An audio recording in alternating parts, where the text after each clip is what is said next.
ardayay aqoontu waa sidii ilays waa sida aroortiyo ogta waa barkee.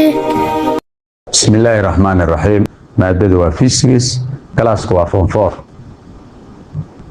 weliita waxaynu ku dhex jirnaa cutubkii koobaad oscillatory motion, lesson 3 casharka saddexaad, mathematical representation of simple harmonic motion.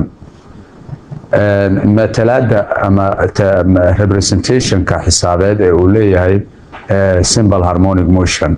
terms used to describe simple harmonic motion. ereyada loo adeegsado in lagu tilmaamo ama lagu sharxo simple harmonic motion. displacement balabax. haddaba displacement waxaynu u qaadanaa xaraf la yidhaahdo x. displacement waxaa loola jeedaa the change in position of an object measured from its equilibrium position. waa isbedelka ku yimid positionka shayga markay laga soo cabir qaato equilibrium positionkiisa meesha qodob dhaxaadka ah. amplitude waxaynu u qaadanaynaa amplitude-ka xarafka e waxa uu noo matalayaa amplitude waa maxay? waa the magnitude of the maximum displacement or the maximum distance of an object from its equilibrium position. amplitude-ka waxa u taagan yahay waa baaxadda ama xaddiga uu leeyahay barabaxa ugu badan ama fogaanta ugu badan ee walaxda ay gaari karto markii ay kasoo dhaqaaqdo equilibrium positionkeeda, yacni fogaanta ugu badan ee u jiri karto equilibrium position. jiitintan dhaha waa equilibrium position, hirkaana sidaas ayay u samaysmay. haddaba jiitinta dhexda waxaynu dhahnaha waa equilibrium position, fogaanta ugu badan ee u jirsatana ayaan u qaadanaynaa. displacement kasto ee u jirtana waxaynu u qaadanaynaa xarafka x. the period and frequency of simple harmonic motion. kalka iyo rakaadka uu leeyahay simple harmonic motion.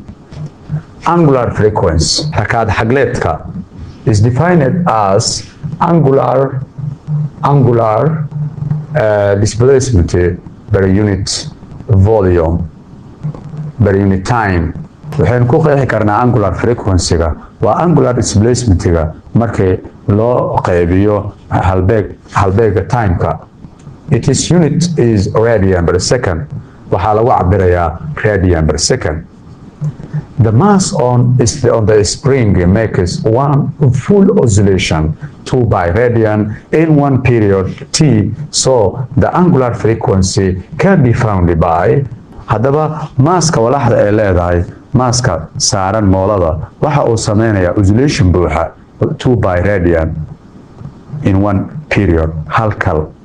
so the angular frequency rakaad xagleedka can be found waxaa lagu heli karaa sida tan: omega equal 2 by divided by t equal 2 by times f. another relation between the angular frequency of a mass oscillating on a spring and the spring constant is given by. relation labaad uu leeyahay angular frequency-ga ee maaska oscillator oo ku gariirayo spring and the spring constant halbeega macnaha madoorsoomaha iyo madoorsoomaha k. xiriirka ka dhexeeya angular frequency-ga ee mass ku gariiraya spring iyo spring constant waa maxay xiriirkaasi? omega waxa ay la mid tahay k oo loo qeybiyey m.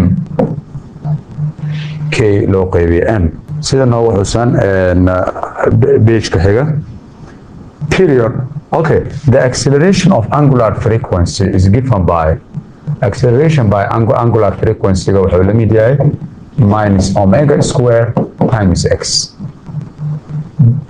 and the acceleration of a spring equals. accelerationka springigana wuxuu la mid yahay sidaan: a equal k minus k over m times x. omega square times x equal minus k minus omega square x equal minus k over m times x. x cancel x, minus cancel minus, so that omega square equal k over m. omega equal k over m.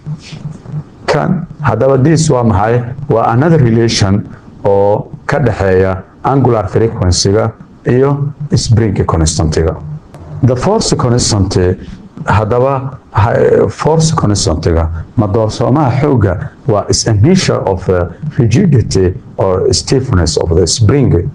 waa kakanaanta iyo qalafsanaanta ee moolada ay leedahay cabirkeeda. waa cabirka kakanaanta iyo qalafsanaanta ee moolada ay leedahay. kaas ayaan u qaadanaynaa magaca la yiraahdo force constant. haddaba force constant maxaa dhahayna is a measure of rigidity, stiffness of the spring. The period of simple harmonic motion is given by. haddaba kalka simple harmonic motionka waxaa lagu siinayaa formulahan 2 by times m of a k. haddaba period of simple harmonic motion waxa uu ku dhisan yahay laba shay: maaska oo lagu xiray springiga iyo keyda oo ah springi constant. labadaas keliya ayuu ku xiran yahay ee kuma xirna amplitude-ka socodka. The frequency of simple harmonic motion is given by f waxay la mid tahay sidaa hore u soo baranay 1/t ama omega divided by 2 by oo la mid ah 1/2 by divided by times k/m. The period of simple harmonic motion depends on the mass of the vibrating body and the force constant of the spring and is independent from the amplitude of the motion. haddaba waxaynu dhahaynaa marka period of simple harmonic motionka waxa uu ka xiran yahay cufka uu leeyahay shayga gariiraya iyo madoorsoomaha xoogga uu leedahay moolada. kuma xirna amplitude of the motion. kuma xirna wuxuu ka madax bannaan yahay amplitude of the motion. Frequency of simple harmonic motion is only dependent on the mass of the object and the force constant of the spring. haddaba frequency-ga simple harmonic motion uu leeyahay kuma xirna waxa uu ku xiran yahay oo kaliya cufka uu leeyahay shayga lagu xiriiriyay lagu dhajiyay springiga iyo xoogga madoorsoomaha ee springiga waa m iyo k. m and k sida aan formulaha ku soo aragnay f waa k/m. Example: a 200 gram block connected to a light spring for which the force constant is 5 Newton per meter is free to oscillate on a horizontal frictionless surface. 200 oo gram block ah waxaa lagu xiray ama moolo fudud taasoo markaa force constantigeedu uu la mid yahay 5 Newton per meter. balooggii si xur ah ayuu u gariirayay horizontal frictionless surface oogo oo friction aan lahayn oo jiifta. The block is displaced 5 centimeters from equilibrium and released from rest as in the figure below. haddaba balooggii waxa uu barabaxay 5 centimeter equilibriumka xaggiisa. equilibriumka meesha bardhaxaadka waxa uu ka fogaaday 5 centimeter waana la sii daayay from rest. nagaadi ayaa laga sii daayay sida jaantuska hoose ku xusan. Calculate the angular frequency. Angular frequency xisaabi means omega. The period of its motion means t. The frequency of its motion f. saddexdaasi xisaabi marka. haddaba maaska aynu hayno waa 200 oo gram. markii kilogram loo bedelo oo kun loo qaybiyana waxa ay noqonay 0.2 kilogram. Okay. waxaa kaloo haysanaa k oo ah spring constant waa 5 Newton per meter. waxaa kale oon haynaa okay intaa ayaa given noo ah iyo displacement-ga oo la eg 5 centimeter. 5 centimeter markii meter loo bedelo 100 loo qaybiyo waxa uu noqonayaa 0.05 meter. waxaa xisaabidaa omega. haddaba omega number a su-aasha koobaad omega waxay la mid tahay sida aan soo marnay square root k over m.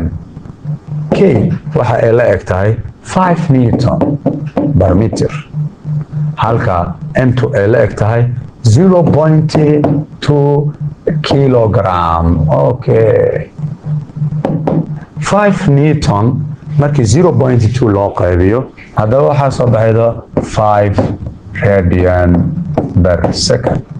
5 radian per second. Okay, waxaynu raadinaynaa mar kale su-aasha labaad b.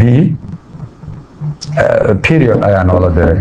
Haddaba period waxaa lagu helaa 2 pi over omega. 2 pi byda waxay la mid tahay 3.14, radianka 5, kana waxaa noo soo baxay 5 radian per second.